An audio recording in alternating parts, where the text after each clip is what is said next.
Hello दोस्तों, आप सभी का ऑल अबाउट सोशियस में स्वागत है। और ये समाजशास्त्र की इग्नू सीरीज है। जैसा कि आप सभी को पता है कि इसमें हम लोग समाजशास्त्रीय विचारक एवं उनकी पुस्तकों के बारे में डिस्कस करते हैं। और इसमें हम लोग इग्नू की जो सोशियोलॉजी की बुक्स हैं उसमें किस किस थिंकर्स की कौन कौन बुक से कंटेंट लिया गया रहता है उसके बारे में डिस्कस करते हैं कि कौन कौन सी बुक है उसमें और कौन कौन से थिंकर्स के द्वारा लिखी गई है। तो इस जो लेक्चर होता है इसमें हम लोग 20-20 किताबें जो होती हैं, बुक्स होती हैं और उनसे रिलेटेड उनके थिंकर्स जो हैं या राइटर्स हैं उनके बारे में डिस्कस करते हैं। और चूँकि ये इग्नू की बुक में इन किताबों का जिक्र है तो इसलिए अपने आप में ज़्यादा इम्पॉर्टेंट हो जाता है। और ये जो भी कॉम्पिटिटिव एग्ज़ाम होते हैं उनके लिए भी काफ़ी कुछ हेल्पफुल होता है।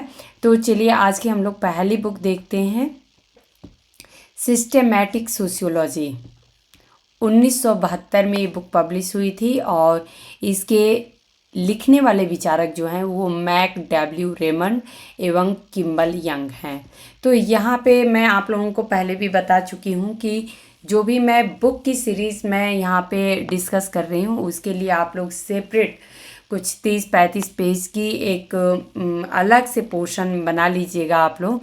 और जिसमें एटलीस्ट आप लोगों के बुक्स का जो कलेक्शन है, बुक्स और थिंकर्स का, वो आप लोगों का प्रिपेयर हो जाएगा। तो ऑलरेडी हम लोग 3 लेक्चर डिस्कस कर चुके हैं इसमें, जिसमें कि 60 बुक्स हम लोग डिस्कस कर चुके हैं। आज अगेन हम लोग 20 बुक्स डिस्कस कर रहे हैं। तो टोटल अब तक में हम लोग 80 बुक डिस्कस करने वाले हैं। तो ऑलरेडी 60 हो चुके हैं, आज हम लोग 20 कर रहे हैं। नेक्स्ट बुक देख रहे हैं। Okay, next book Folkways, very very important, बहुत सारी परीक्षाओं में पूछी गई है। 1906 में ये बुक प्रकाशित हुई थी और विलियम ग्राहम समनर या फिर इन्हें GW समनर भी कहते हैं, WG समनर कहते हैं। मेनली हम लोग इन्हें समनर के नाम से जानते हैं। तो आप सभी को पता है कि फोकवेज का जो कॉन्सेप्ट है ये इन्होंने 1906 की अपनी फोकवेज नामक बुक में ही दी है, जिसे हम क्या कहते हैं हिंदी में, लोक रीति कहते हैं या फिर जन रीति कहते हैं। तो लोक रीति का जो कॉन्सेप्ट है या फोकवेज का कॉन्सेप्ट है वो समनर ने 1906 में इसी बुक में दिया है। ओके, नेक्स्ट बुक हम लोग देखते हैं, social foundation of human behaviour. ये अपने आप में एक डिफरेंट बुक है, एक इम्पॉर्टेंट बुक कहेंगे। 1961 में ये बुक प्रकाशित हुई थी और थिंकर भी आप लोगों को बिल्कुल डिफरेंट यहाँ पे दिख रहे हैं, अर्ल एच बेल। तो ये है social foundation of human behaviour, 1961 में प्रकाशित अर्ल एच बेल की बुक। ओके, नेक्स्ट बुक हम लोग देखेंगे, sociology a text with adopted readings. तो सोशियोलॉजी नाम से तो बहुत सारी किताबें हैं। हालांकि जब हम लोग सोशियोलॉजी के बारे में पढ़ते हैं कि ये बुक किसने लिखी है तो सेल्जनिक और ब्रूम का भी नाम आता है, लेकिन इन्होंने जो सोशियोलॉजी की बुक लिखी है वो कंप्लीट नेम है a text with adopted readings. 1963 में ये बुक पब्लिश हुई थी और फिलिप सेल्जनिक एवं लियोनार्ड ब्रूम के द्वारा ये बुक लिखी गई है। ओके, नेक्स्ट बुक हम लोग देखते हैं, social choice and individual values. ये 1951 में बुक पब्लिश होती है और ये बुक लिखी गई है जे केनेथ एरो के द्वारा। तो ये भी बुक अपने आप में आप लोगों को बिल्कुल डिफरेंट बुक दिखेगी, आप लोग नोट्स ज़रूर कर लीजिएगा। ओके, नेक्स्ट बुक हम लोग देखते हैं, traditional values institution in Indian society. अपने आप में एक डिफरेंट और इम्पॉर्टेंट बुक है। ये इंडियन थिंकर्स के द्वारा लिखी भी गई है। 1986 में बुक पब्लिश हुई थी और लिखने वाले जो थिंकर हैं वो हैं श्री राम एवं इंद्रदेव। तो ये आप लोग याद रखिएगा। आज हम लोग वैल्यूज़ पे बहुत सारी किताबों पे डिस्कस कर रहे हैं। तो traditional values institution in Indian society, Indian society में ट्रेडिशनल वैल्यूज़ के कौन कौन से इंस्टीट्यूशन है उसके बारे में इस बुक में डिस्कस किया गया है और ये 1986 में प्रकाशित हुई थी। ओके, नेक्स्ट बुक हम लोग देखेंगे वेरिएशंस इन वैल्यू ओरिएंटेशंस। तो ये आप लोग अगेन एक वैल्यू पे देख सकते हैं आप लोग। बुक 1961 में प्रकाशित हुई थी और ये बुक जो लिखी गई है फेन एल स्ट्रॉडबैक एवं फ्लोरेंस और क्लखान। तो अगर आप लोगों को पूरा नाम ना याद रहे, सपोज फेन एल ना याद रहे, तो स्ट्रॉडबैक एवं फ्लोरेंस आर भी हटा सकते हैं, क्लखान। तो स्ट्रॉडबैक एवं क्लखान की बुक है वेरिएशंस इन वैल्यू ओरिएंटेशंस, 1961 में प्रकाशित हुई थी। नेक्स्ट बुक देखते हैं वैराइटीज ऑफ ह्यूमन वैल्यू। ये 1956 में बुक प्रकाशित हुई थी और ये एक इम्पॉर्टेंट बुक है डब्ल्यू चार्ल्स मॉरिस की।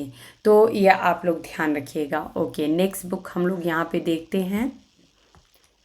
नेक्स्ट बुक है द सोर्स ऑफ वैल्यू। आप लोगों से मैंने बता दिया ऑलरेडी कि वैल्यू पे हम लोग बहुत सारी बुक्स पे आज डिस्कस कर रहे हैं। तो द सोर्स ऑफ वैल्यू जो बुक है 1958 में प्रकाशित होती है और इस बुक को लिखे हैं सी स्टीफन। तो ये एक इम्पॉर्टेंट बुक है। नेक्स्ट बुक हम लोग देखेंगे कल्चरल एंथ्रोपोलॉजी। 1971 में ये बुक पब्लिश हुई थी और वेरी वेरी इम्पॉर्टेंट बुक जो कि विभिन्न परीक्षाओं में पूछी गई है। एन के बोस की द्वारा ये बुक लिखी गई है। नेक्स्ट बुक हम लोग देखेंगे an introduction to cultural and social anthropology.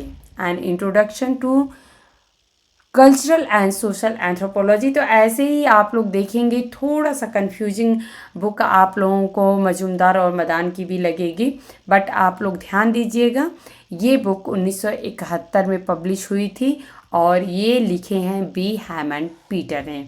Next book हम लोग देखेंगे द वर्ल्ड ऑफ मैन। ये एक मुझे इम्पॉर्टेंट बुक लगी क्योंकि छोटे बुक का नाम है, डिफरेंट बुक का नाम है, थिंकर्स भी बहुत ही डिफरेंट हैं। तो ये आप लोग ध्यान रखिएगा। 1959 में ये बुक पब्लिश होती है और जे हार्निगमैन के द्वारा ये बुक लिखी गई है।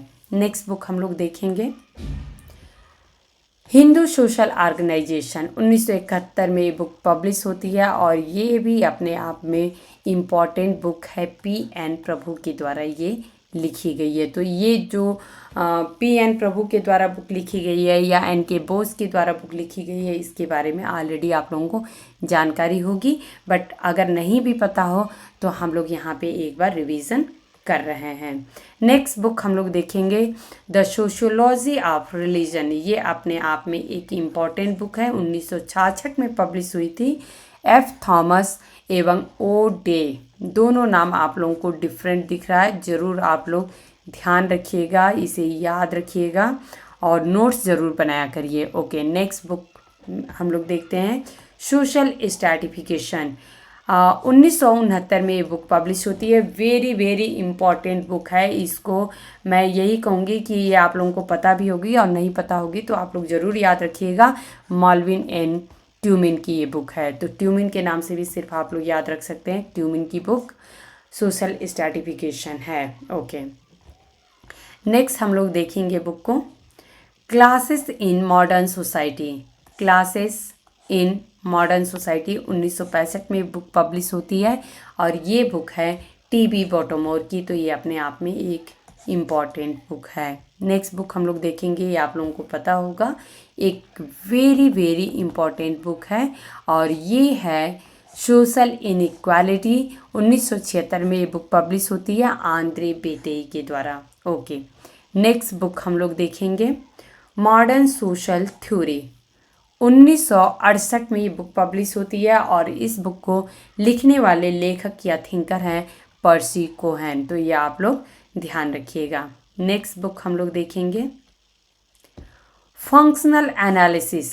1968 में ये बुक पब्लिश होती है और इसके लिखने वाले थिंकर जो हैं वो हैं के मोरियन लेवी। तो ये आप लोग ध्यान रखिएगा। ओके, और आज की हम लोग लास्ट बुक देखेंगे। ये वेरी वेरी इम्पॉर्टेंट बुक और ये बुक ऑलमोस्ट आप सभी को पता होगा, structure and function in primitive society 1952। ये बुक बहुत ही ज़्यादा इम्पॉर्टेंट है, लगभग हर एग्ज़ाम में इस बुक के बारे में ज़रूर पूछ दिया जाता है। और ये एक वेरी वेरी इम्पॉर्टेंट थिंकर की भी बुक है, A.R. Radcliffe brown. तो इन्हें ब्राउन के नाम से, रैडक्लिफ ब्राउन के नाम से मोस्टली हम लोग जानते हैं। कंप्लीट नेम इनका A.R. रैडक्लिफ ब्राउन है। तो दोस्तों आज हम लोग अगेन एक बार जो थिंकर्स हैं और उनसे संबंधित बुक जो हैं, जो कि इग्नू के समाजशास्त्र की जो कोर्स है उसमें मेंशन है, उस पे हम लोग डिस्कस किए। और यहाँ पे हम लोग थोड़ा डिस्कस कर लेते हैं कि आप लोगों के बार बार कमेंट आते हैं कि मैम लेक्चर को प्लीज़ रेगुलर करिए, या ये होता है कि डेली मैं लेक्चर डालूं। तो मैं ट्राई करती हूँ, अगर मैं थोड़ी भी फ्री रहती हूँ तो मैं ट्राई करती हूँ कि लेक्चर मैं डेली डालूं। मेरी कोशिश यही रहती है कि मैं मंडे टू फ्राइडे जो है वो मैं रेगुलर रहूं। ये मैं चाहती हूँ कि आप लोगों को एटलीस्ट वीकली जो है वो कम से कम 5 लेक्चर अवेलेबल हो। बट मेरे साथ क्या प्रॉब्लम थी मैं आप लोगों को बताऊं कि अभी मैं लास्ट वीक जो है वो वेडनेसडे को, बुधवार को हम लोग चले गए अंडमान ट्रिप पे, और इसकी वजह से ये पूरा एक हफ्ता जो था वो काफ़ी डिस्टर्ब रहा। हालांकि मुझे लगा कि काफ़ी ज़्यादा डिसकंटिन्यू हो जाएगा 1 वीक के लिए, लेकिन उसके लिए मैंने एक्स्ट्रा अपना मैं टाइम निकाल के मेहनत करके और मैं कंटेंट रेडी करके दीपांकर गुप्ता का मैंने लेक्चर प्रिपेयर किया था, जिससे कि आप लोगों को ये फील ना हो कि ज़्यादा डिसकंटिन्यूटी हो गई। बट अगर मेरे कुछ पर्सनल सपोज कुछ काम आ जाते हैं या कुछ आउटिंग का या कुछ ऐसा प्लान हो जाता है तो थोड़ा डिस्टर्ब हो जाता है। बट मेरी जो कोशिश होती है वो यही होती है कि मंडे टू फ्राइडे मैं रेगुलर जो है वो आप लोगों को लेक्चर प्रोवाइड कराऊं। तो मेरी तरफ से कोशिश रहती है, और मुझे अच्छा लगता है कि अगर आप लोगों की अगर कुछ नाराज़गी होती है कि मैम आप डेली लेक्चर नहीं डालती हैं या काफ़ी लंबा गैप हो जाता है, तो वो भी मुझे अच्छा लगता है। तो दोस्तों हम लोग अभी तो फ़िलहाल मैं इस समय कोशिश करूँगी कि जो भी लेक्चर है वो कंटिन्यू रहे Monday to Friday. Each day में कम से कम ये 1 वीक में 5 लेक्चर एटलीस्ट हम लोग कवर किया करें, क्योंकि सैटरडे और संडे का जो मेरा जो रूटीन है वो थोड़ा बिजी हो जाता है। तो आप सभी को पता है कि हाँ, चूँकि बच्चे भी होते हैं और बहुत सारे काम भी होते हैं सैटरडे संडे में, वीकेंड में थोड़ा सा बिजी शेड्यूल होता है। तो इसके लिए मैं सैटरडे संडे बिल्कुल फ्री रहना चाहती हूँ। लेकिन मंडे टू फ्राइडे मैं आप लोगों से ऑलमोस्ट कनेक्ट रहती हूँ मैं, और मेरी पूरी कोशिश रहती है कि मैं ये 5 दिन जो होता है वो एक एक लेक्चर ज़रूर प्रोवाइड करूँ। तो दोस्तों आप लोग ऐसे पढ़ते रहिए, हमारे साथ जुड़े रहिए। धन्यवाद, मिलते हैं नेक्स्ट लेक्चर में।